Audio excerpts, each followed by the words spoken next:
Hello everyone, in this video you will learn how to create a Thunkable account that you'll be using for this course.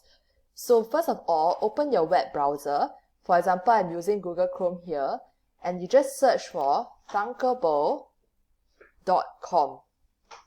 After which, just enter, and you will enter the Thunkable page.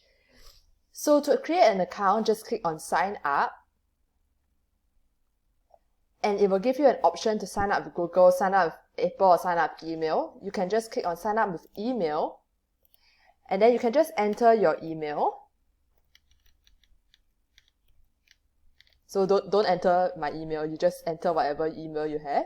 And then after that, you just click on email me the link. After which you will have to go to check your email mailbox. So I'll go and check my email mailbox, and you see that I've received an email from Thunkable, so I'll just click on it.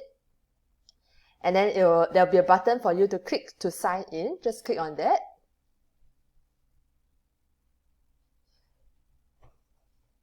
After which you just select maybe a student who wants to boost my learning and just submit. And you'll immediately be brought to your Thunkable platform. So you're immediately in your Thunkable account and you can start using Thunkable.